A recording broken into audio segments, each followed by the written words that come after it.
जी हाँ दोस्तों, नमस्कार। स्वागत है आपके अपने चैनल अनमोल क्लासेस पर। उम्मीद करता हूँ कि आप सभी लोग स्वस्थ, मस्त व जबरदस्त होंगे और अपनी तैयारी को अच्छी तरीके से कर रहे होंगे। साथियों, हम लोग कर रहे हैं इसमें क्राता अर्जुनियम पर चर्चा। और क्राता अर्जुनियम की देखिए एक बहुत बड़ी क्लास हम लोगों ने बनाई थी, जिसमें 1 से लेकर के 30 तक के श्लोक एक ही क्लास में थे। उसके बाद हम लोगों ने दूसरी क्लास बनाई है, जिसमें 31 और 32 प्रश्न 31 और 32 श्लोक करे थे, यानी कल ही हम लोगों ने पढ़ा था। आज हम लोग 33 और 34 में श्लोक पर चर्चा करेंगे। तो साथियों, बने रहिएगा हमारे चैनल पर। और जिन साथियों ने अभी तक चैनल को सब्सक्राइब नहीं किया है, वो कृपया चैनल को सब्सक्राइब करें, लाइक करें और अपने इष्ट मित्रों, जो आपके स्नेही मित्र हैं, उनको जरूर शेयर करें। साथियों, तो करते हैं हम आज की क्लास का आगाज। देखिए, यह श्लोक जो है 33 नंबर, और इसमें देखिए क्राता अर्जुनियम जो है, इसमें वक्ता जो है वो 3 ही है। ठीक है, पहले भारवी बोल देंगे, ठीक है, उसके बाद में वनेचर बोलेंगे, उसके बाद में थोड़ा सा बोलेंगे कौन, फिर भारवी बोलेंगे, फिर द्रौपदी बोलेंगे और अंत में द्रौपदी ही बोलेंगी लास्ट तक।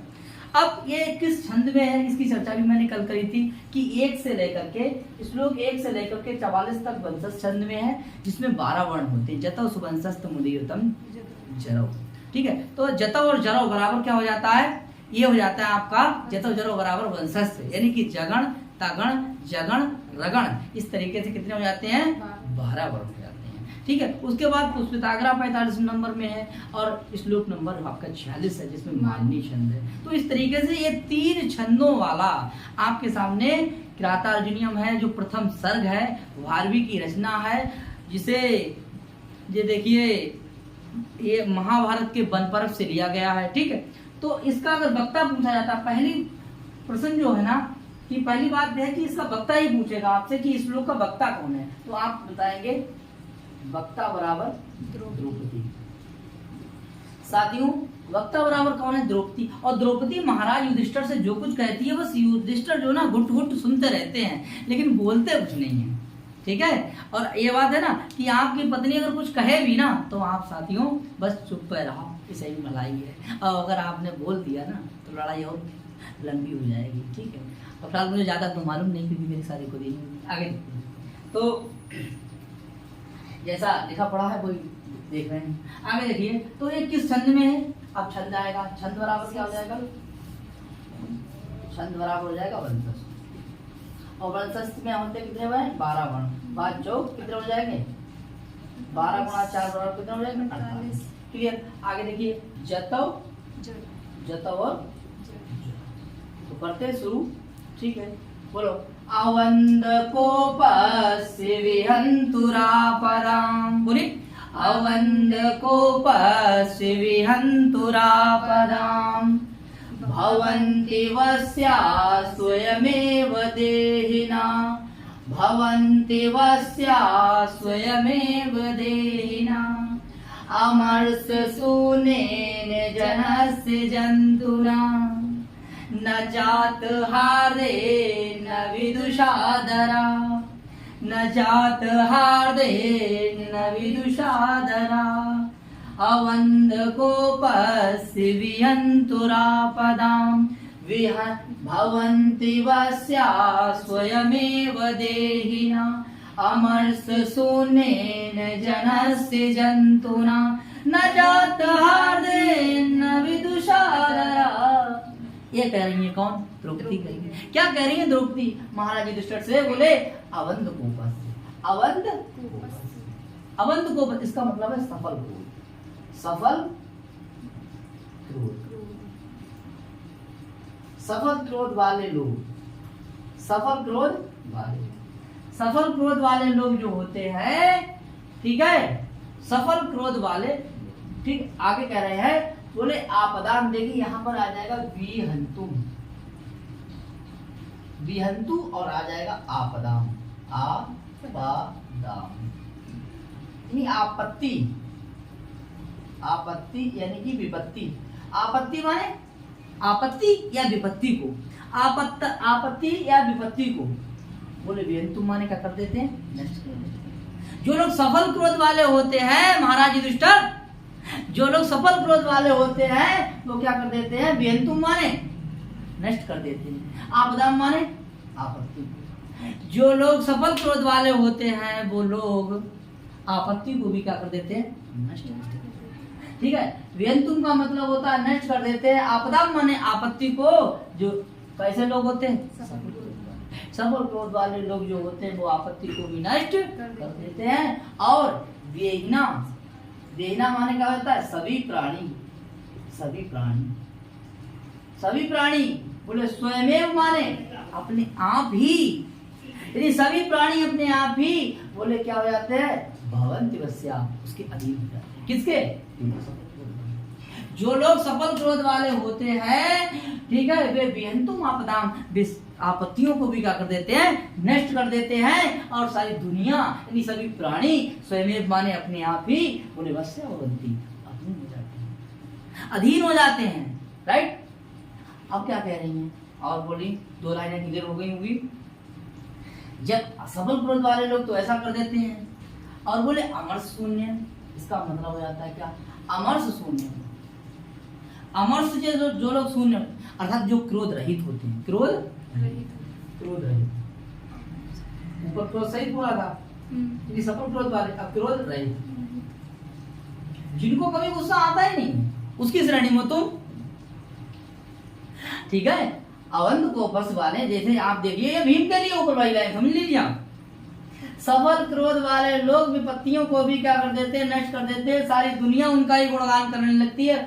समझ में आया यहाँ तक। लेकिन अमर शून्य मतलब क्रोध रहित, तुम्हें क्रोध आता ही नहीं है, ये तो कह रही है वो कि तुम्हें क्रोध आता ही नहीं है, तो तुम कैसे हो, अमर शून्य। ऐसे अमर शून्य वाले लोग बोले क्या है, बोले ऐसे है कौन, बोले ऐसे जंतु, जंतु जंतु जंतु ना, बोला कितना नीचा कह दिया, बोले देखो ना, जंतु जंतु जंतु ना, ठीक है। ऐसे जंतु बोले ऐसे जंतु, और जंतु जंतु जंतु ना, जैसे गुरु गुरु गुरु ना, ऐसे कभी कभी कभी ना, ऐसे क्या हो जाएगा, जंतु जंतु जंतु ना, यानी जंतु जंतु जंतु ना, गुरु गुरु गुरु ना, ऐसे जंतु ना, बोले अमर शून्य, ठीक है। तो जंतु है ना, ऐसे जंतु ना माने ऐसे जंतुओं के जिनका क्रोध, जिन्हें आता ही नहीं, गुस्सा आता ही नहीं, कभी क्रोध आता ही नहीं, ऐसे लोगों के बोले जनस माने लोग, जनस माने क्या हो जाता है, जनस माने लोग, ठीक है। ये संसार में, ये दुनिया में लोग जो हैं, ठीक है, संसार के लोग, ठीक है, जन सामान्य के लिए आया सब, ठीक है। संसार में लोग, संसार में यानी संसार के लोग क्या करते हैं उसका, बोले जिन लोगों को क्रोध नहीं आता है, जिन लोगों को गुस्सा नहीं आता है, तो जात हार्देन, जात हार्देन का मतलब हो जाता है कि मित्र, मित्र, और मित्र आगे क्या, आगे कह रहे हैं कि मित्र भी बोले दरा, और एक यहाँ पर अर्थ आ रहा है, एक है आदरा, आदरा, और एक आ जाएगा दरा, ठीक है। यही से एक दरा है और एक आदरा है, और द्वेषाम माने होता है।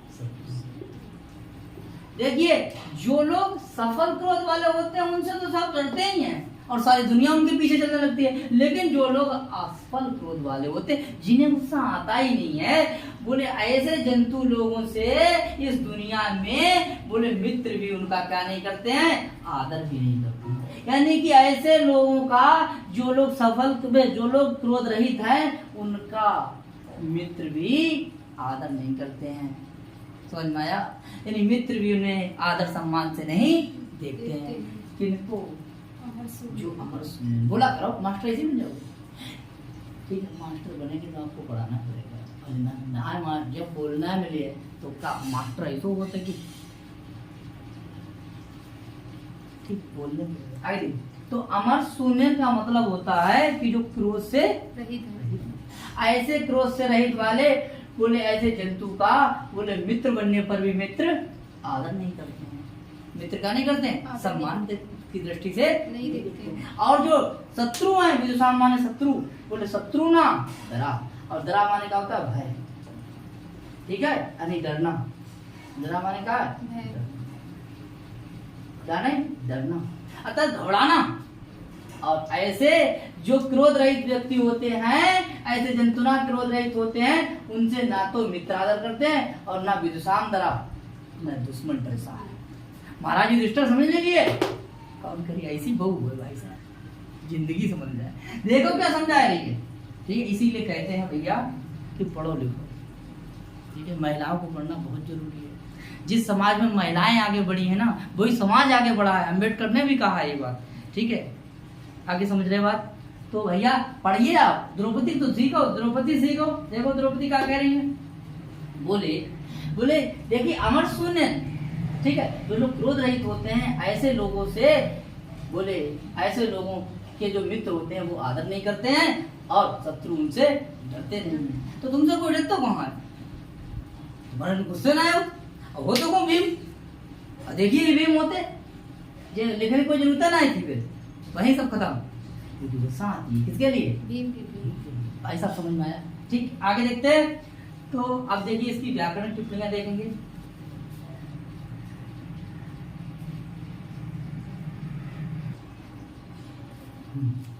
तो देखिए अब हम लोग जो है ना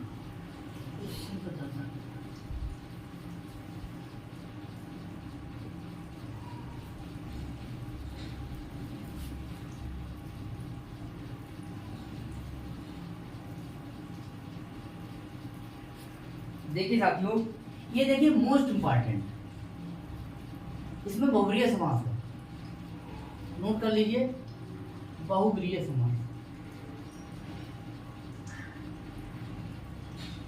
क्लियर? आगे अब देखना है यहाँ पर कि आपदाम शब्द कैसे बना दे। आंग उपसर्ग पूर्वक, आंग उपसर्ग पूर्वक और आपत्ति इसका अर्थ होता है। आंग उपसर्ग पूर्वक पद धातु से कोई प्रत्यय लगाएंगे। कौन सा लगाएंगे? और सर्वहार लोक में जाता कोई प्रत्यय का। और यहाँ ये आपदाम शब्द बन गया। क्लियर हो जाएगा? आपदाम। अब आपदाम में षष्ठी विभक्ति किससे है? देखिए पहले कर्ति कर्मणो कृति सूत्र से षष्ठी विभक्ति जाती है, तो यहाँ पर आपदाम जो है ना, यहाँ कर्म में षष्ठी होगी, कर्ति कर्मणो षष्ठी, तो यह कर्म क्या है? कर्म। और कर्म में कौन सी विभक्ति है? षष्ठी विभक्ति बहुवचन, षष्ठी विभक्ति बहुवचन, ठीक है। दिख रहा है? षष्ठी विभक्ति क्या है? बहुवचन है। किस सूत्र से है ये? तो ये सूत्र देख लीजिए, ये सूत्र इधर लिख दे रहा है, कर्तृ कर्मणो और कृति। अब साथियों कृति क्या है? कर्ता और कर्म दोनों में षष्ठी है, नहीं दिख रहा है? कर्ति कर्मणो कृति, तो देखिए यार कर्ता और कर्म दोनों में षष्ठी होती है, लेकिन कृदंत के आगे होती है। तो देखिए ये बेहद शब्द देख लीजिए कि बी उपसर्ग पूर्वक। अब साथियों ना बात ये है कि ये डिजिटल बोर्ड तो है नहीं, ठीक है। और भाई जैसा है आपके सामने है, तो आप इधर जो है ना ध्यान से देखिएगा और सुनिए ध्यान से।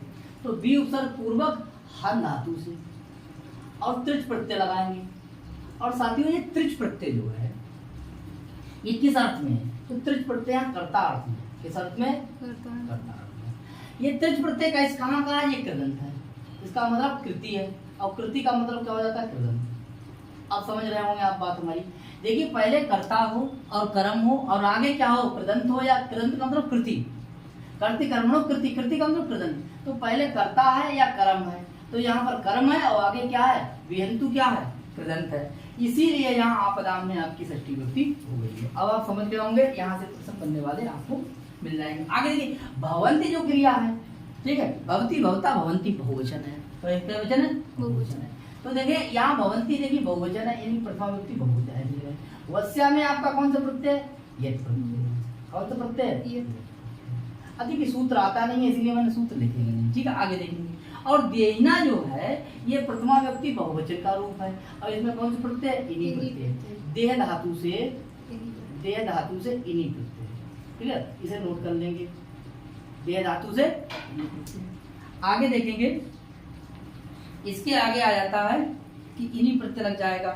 स्वयमेव जो है तृतीया अर्थ में, स्वयमेव यहाँ तृतीया व्यक्ति, तृतीया व्यक्ति है। और ये शब्द कैसा? अव्यय है, कैसा? अव्यय। नोट कर लेंगे।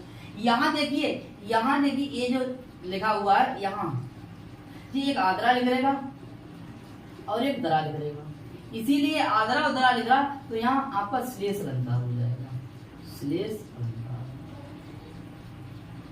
ठीक है। और कैसा श्लेष है? तो आप लिखेंगे सबंग, सबंग, सही है, सबंग पद श्लेष, पद लिख लीजिए, चलो ऐसे जोड़ लीजिए, सबंग पद श्लेष। और इसका मतलब क्या हो जाता है? शत्रु, ये तो आप जानते हैं। इसका मतलब क्या होता है? में। ठीक, और यहाँ पे समास आपका बहुब्रीहि हो जाएगा, नोट कर लीजिए। विदुषाम में भी आपकी कौन सी युक्ति है? षष्ठी युक्ति है। षष्ठी युक्ति बहुवचन। क्लियर? आगे देखिए। और जंतुना में हम तृतीया बता ही चुके हैं। ये जंतुना का क्या हो जाएगा? ये आपका विशेषण हो जाएगा, ये विशेष हो जाएगा और ये क्या हो जाएगा? विशेषण हो जाएगा। ठीक है साथियों, ये क्या हो जाएगा? विशेषण हो जाएगा। ठीक, यहाँ जनस्य में षष्ठी किससे हो जाएगी? षष्ठी शेषे सूत्र। षष्ठी शेषे सूत्र से आपकी कौन सी व्यक्ति हो जाएगी? षष्ठी व्यक्ति हो जाएगी। नोट कर लीजिए साथ में, षष्ठी व्यक्ति। ठीक है, और कोई चीज बची? मर्स देखिए, अगर अमर्स आ जाएगी, 2-3 पॉइंट देखिए। अमर्स में देखिए, अमर्स बराबर हो जाएगा अमरसा, अमर्स में आपका हो जाएगा नए तत्पुरुष समास, नए तत्पुरुष समास। क्लियर? आगे देखिए, मर्स शब्द कैसे बना है? मृत धातु से अगर लगाएंगे, घय प्रत्यय लगा देंगे, घय प्रत्यय लगाएंगे तो आपका क्या बन जाएगा? मर्स। ठीक है, इसका मतलब क्या हो जाता है? इसका मतलब शांति हो जाता है। इसका मतलब क्या होता है? ठीक, आगे देखेंगे। ये मृत जो घय प्रत्यय लगा है वो किस अर्थ में लगा है? किस में लगा है?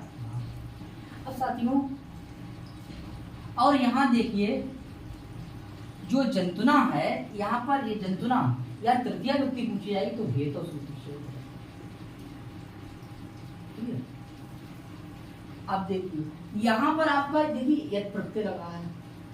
ठीक है, और देखिए कुप से आपका क्या हो जाएगा? कुप प्लस घय से आपका क्या बन जाएगा?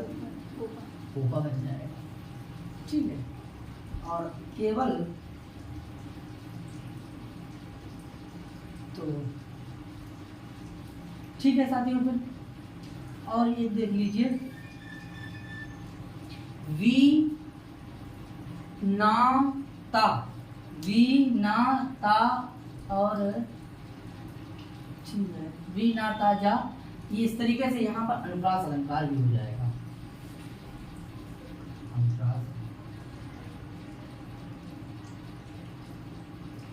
ठीक है साथियों, अब बहुत सारे प्रश्न हो गए। ठीक है, आगे देखेंगे।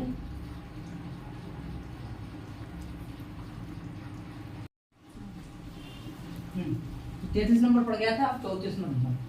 34 वक्ता द्रौपदी, बताओ भाई द्रौपदी। ठीक है, और छंद वंशस्थ। द्रौपदी कह रही है, और इसमें देखिए ना, भीम की दुर्दशा का वर्णन। इसमें सबसे पहले ना भीम की दुर्दशा का वर्णन कर रही है द्रौपदी।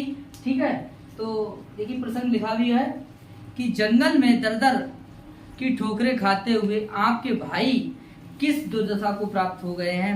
आगे के 3 पद्यों में अपने मर्म स्पर्शी वाक्यों के द्वारा उसी का स्मरण कराती हुई द्रौपदी पहले जो है ना भीम की दयनीय अवस्था का वर्णन कर रही है। सबसे पहले भीम के बारे में देखिए, सबसे पहले भीम के बारे में बता रही कि भीम की स्थिति कैसी हो गई है, पहले कैसी स्थिति थी, आज कैसी स्थिति हो गई है, इस बात को बता रही हैं। और कह रही हैं कि परिभ्रमण लोहित चंदनोचिता, परिभ्रमण लोहित चंदनोचिता, पदाति अंतर गिरिरेणुरुषिता। और बोले महारथा सत्य धनस्य मानसम, दोनों तीनों का शितयम ब्रकोधरा। ऐसा ब्रकोधर माने कौन है? भीम। तो देखिए कौन है? बोले भीम। देखिए भैया, जो ब्रक माने था भेड़िया, और उधर माने है पेट, अर्थात भेड़िया जैसे हुए जिनको पेट। भेड़िया क्या खा लेता है? कुछ खाता है। ठीक है, इनकी इतना जो खाते थे, इतना खाते थे, इतना खाते थे, 5 भाई जब मिलके खाए उतना जो गले खा लेते थे। ठीक है, और तब भी भूखे रह जाते थे। तो ऐसे कौन है? भीम। तो सबसे पहले भीम की स्थिति का वर्णन बताया। तो ब्रकोदर पद अगर आ जाए साथियों को परीक्षा में, किसके लिए? तो बताओ क्या लगाएंगे? भीम के लिए। क्या लगाओगे? क्या लगाएंगे या क्या लगाओगे? बात एक ही है, क्योंकि दोनों लोग पढ़ रहे हैं। ठीक है, तो द्रुकोदर कौन है भैया? भीम है।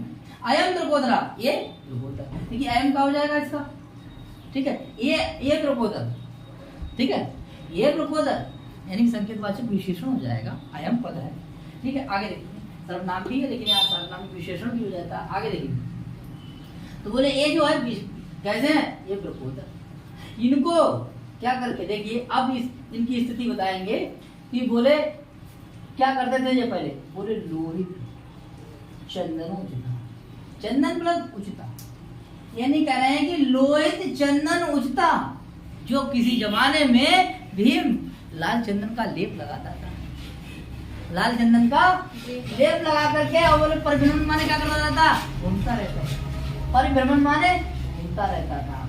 जो किसी जमाने में महाराज युधिष्ठिर, किसी जमाने में ये जो भीम है ना, वो क्या लगाते थे, लाल चंदन लगाते थे, और लाल चंदन लगा करके परिभ्रमण माने घूमते। पहले की बात है, ठीक है, पहले क्या लगाते थे, लाल चंदन लगाने वाले कौन है, तो लोहित चंदनोचिता कौन हो गए, ये भी कौन हो गए हमारे, कौन हो गए, भीम, ठीक है। तो लाल चंदन का लेप लगाने वाले कौन हो गए, बोले कौन हो गए, भीम हो गए। तो परिभ्रमण का अर्थ क्या रहता है, घूमते थे, क्या करते थे, घूमते थे। आगे देखेंगे अब क्या करते थे भैया, बोले कैसे घूमते थे, मतलब पहले तो लगाते किस पे घूमते थे, बोले अब इस समय उनकी स्थिति क्या हो गई है, बोले इस समय जो है ना अंतरगिरी, अंतरगिरी माना होता है पहाड़ या पर्वत, आज पर्वतों पर पदार्थ माने पैदल, आज जो है ना, पहले मतलब लाल चंदन का लेप लगा करके घूमते थे, और आज रेणु रुचता अंतरगिरी पदार्थी, आज पैदल अंतरगिरी मतलब पर्वतों पर पहाड़ों पर, रेणु रुचता मतलब रेणु माने धूलि से रूसित, रेणु से रूसित, आज मट्टी लगा करके, धूल लगा करके, और पर्वतों पर क्या कर रहे हैं, विचरण कर रहे हैं, घूम रहे हैं, ठीक है। कौन, वही भीम जो किसी जमाने में लाल चंदन का लेप लगाते थे, और आज उनकी ऐसी स्थिति हो गई है। वही भीम कोई जमाने में था, आज भी तो है, ऐसा नहीं कि नहीं था, आज भी है और पहले भी थे। महारथी आज भी है, महारथी पहले भी थे।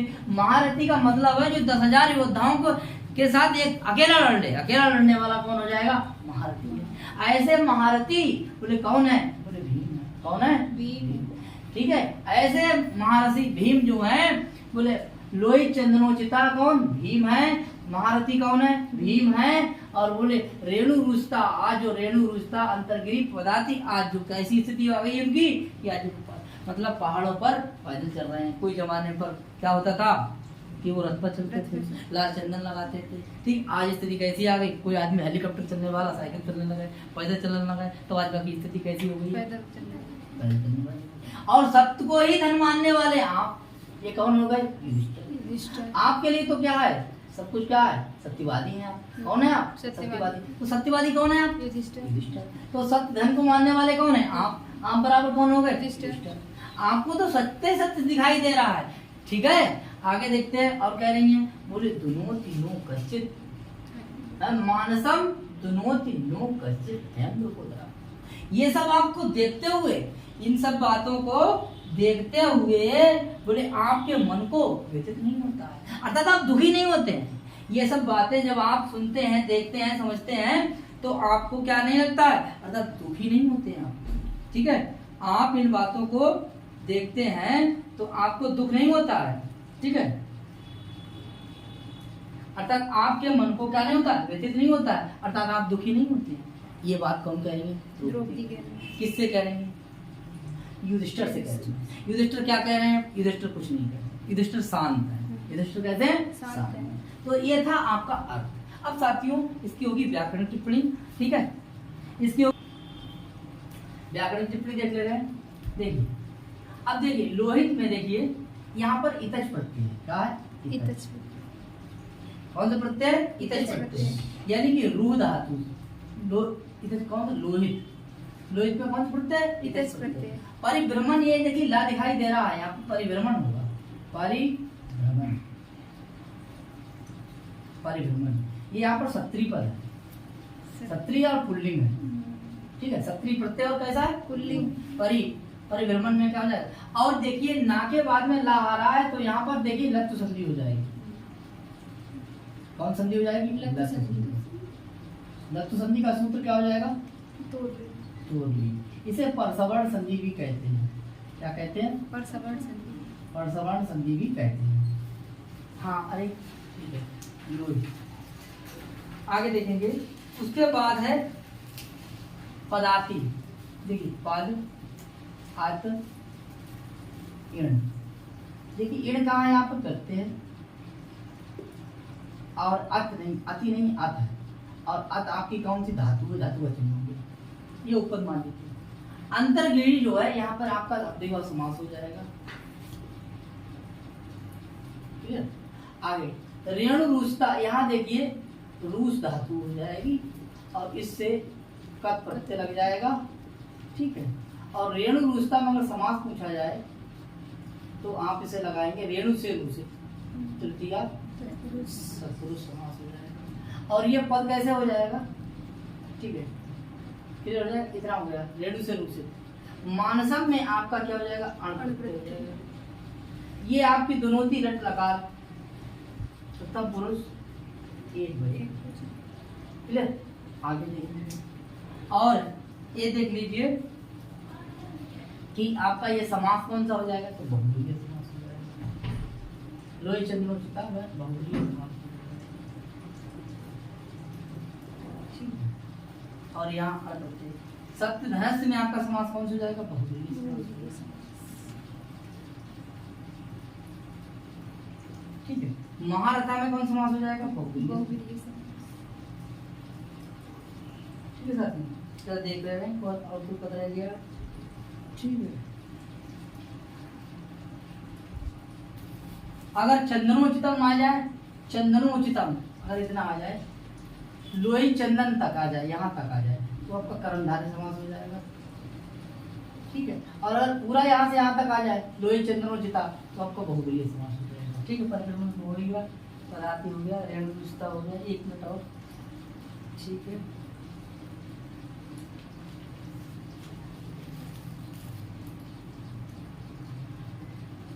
देखिए ये प्रथमा व्यक्ति एक वचन का, ये प्रथमा व्यक्ति एक वचन। आगे देखेंगे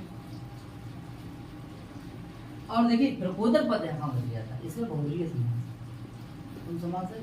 बहुब्रीहि समास। ठीक है। आगे देखिए बैठ लगा दो। ठीक है साथियों, बाकी सब कुछ हो गया है। हम लोग पढ़ रहे हैं रामसेवक दुबे की पुस्तक। ठीक है, इस पुस्तक से हम लोग पढ़ रहे हैं रातार्जुनी। और साथियों एक बात और कहना चाहूँगा कि जो ये जो आप देख रहे होंगे एक ही कलर, इसको हम जल्द से चेंज कर देंगे। इस लोग जो लिखेंगे वो दूसरे कलर से लिख देंगे और जो समझाएंगे ना वो दूसरे कलर से लिख देंगे। ठीक, तो आज के लिए बस इतना ही। फिर मिलते हैं नेक्स्ट सेशन में। साथियों नमस्कार, बहुत बहुत धन्यवाद।